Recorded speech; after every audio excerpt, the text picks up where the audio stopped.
The next topic is to solve rational equations. In particular, we have rational equations that when we cancel the denominators, they're going to become linear equations, since 2.2 was really all about linear equations. So I picked problem number 18 here. Keep in mind, it's not uncommon to get no solution. If we solve this problem and get x equals 1 or x equals 2, we're going to have to throw those out and have no solution, because if I plug in 2, I would divide by 0 here and here. And if I plug in 1, we'd divide by 0 here and here. So we can't have x equals 1 or x equals 2 as a solution, but if we get any other number, then we'll have a solution. Okay. So the first thing I want to do is get rid of the denominators here. I want to turn this into an equation without fractions, so I'm going to multiply everything by a common denominator. And again, these types of problems in this section have to be made up in a way that they become linear. So this is a pretty common form where we have a couple of different terms and then the product of those. The common denominator is going to be the product, x minus 1 times x minus 2. Whatever I multiply by, I have to do it to every single term, so I want something that all of them have a common factor with. So I multiply all three terms by x minus 1 times x minus 2, which gives you this pretty long expression, but then you can go through and cancel. If we do x minus 1 times x minus 2 times 3 over x minus 2, the x minus 2's cancel, and we're just left with x minus 1 times 3. When we do our product times 1 over x minus 1, the x minus 1's cancel, and we're left with x minus 2 times 1. And then on the last term, the entire product cancels. We have x minus 1 times x minus 2 divided by itself, which is 1 times 7. So we wind up with just x minus 1 times 3 equals x minus 2 times 1 plus 7.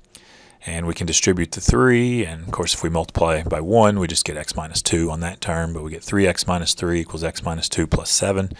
We can go ahead and do negative 2 plus 7 will be 5. So we have 3x minus 3 equals x plus 5. My next step, I decided to subtract x from both sides, which gives me 2x minus 3 equals 5, and then add 3 to both sides, and we get 2x equals 8. Divide by 2, and we have our answer of x equals 4, which does not cause us to divide by 0, so we have a solution, x equals 4.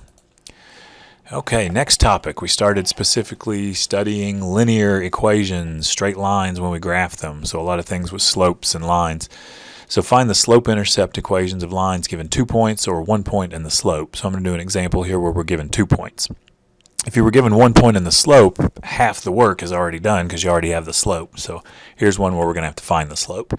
So for the following exercises, find the equation of the line using point-slope formula. So it tells me explicitly to use the point-slope formula, but then write all final equations in slope-intercept form.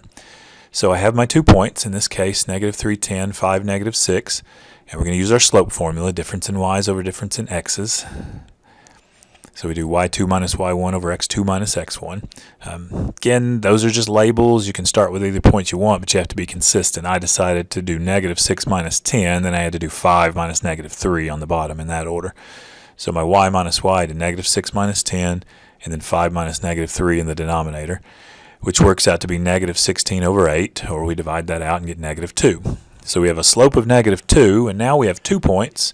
We can use either one of those and the point-slope form of the line, y minus y1 equals m times x minus x1. I took my first point there, negative 3, 10, to be the x1, y1. You could use 5, negative 6 and get what looks like a different equation, but when you simplify it will be the same one. So my y minus y, if I use that y value, will be y minus 10 equals my slope, negative 2, times x minus negative 3, okay, which will be x plus 3. But in point-slope form, we have that, and we're going to simplify for y. It'll give us the slope-intercept form. So first of all, the minus a minus is a plus. Then we can distribute the negative 2, and we get y minus 10 is equal to negative 2 minus 6. And then you can add 10 to both sides to get it into the y equals mx plus b form. So you have negative 2x there with the slope term. And then negative 6 plus 10 will give me 4, so we have a y-intercept of 4. So we wind up with y equals negative 2x plus 4. You could check that and plug each point in and make sure that it works out. I actually did that myself when I worked the problem out, but I'm not going to do it now. But you can check if you plug in negative 3, you get 10, 5, you get negative 6. Kind of a similar problem we did finding equations of lines that are parallel or perpendicular. Parallel, they would have to have the same slope. Two lines will be parallel if they have the same slope. Perpendicular, like the example I'm going to do here, they have to be opposite reciprocals if you look at the slopes. So in this one, we're going to try to find a line that satisfies these conditions and again wind up eventually with the slope-intercept form of the line. It does, again, say to use point-slope form to get there. So we want to be perpendicular to the line 3y equals x minus 4. We're going to have to find the slope of that first, and then we want it to pass through the point negative 2, 1. So I'm going to take my line that I'm given, 3y equals x minus 4, and I need to find the slope of that, so I'm going to put it in y equals mx plus b form, solve for y. All I have to do is divide by 3. To see the slope, I'm going to divide each piece by 3 here. We have 1x. When we divide by 3, it will be 1/3 x, and then minus 4/3. So we don't need it for the problem, but the y-intercept there of that line would be negative 4/3. But our slope is 1/3. Okay, so the slope of the line we were given was 1/3. We want a line that's perpendicular to that. We have to do the opposite reciprocal. So we have to flip it and change the sign so we get 3. And the symbol for perpendicular from geometry is this little upside down T here. So my perpendicular slope would be negative 3. I flip the 1/3, get 3 over 1 or 3, and change the sign. And now I'm down to this kind of common type of problem where I have the slope, I have a point, so I use the point slope formula. Y minus y1 equals m times x minus x1. So I'm going to use negative 2, 1 for my x1, y1. So we get y minus my y value, y minus 1, is equal to the slope. To make it perpendicular there, we have negative 3 times x minus negative 2, which will be y minus 1 equals negative 3 times x plus 2. We have the minus a minus. Distribute the negative 3, y minus 1 equals negative 3x minus 6.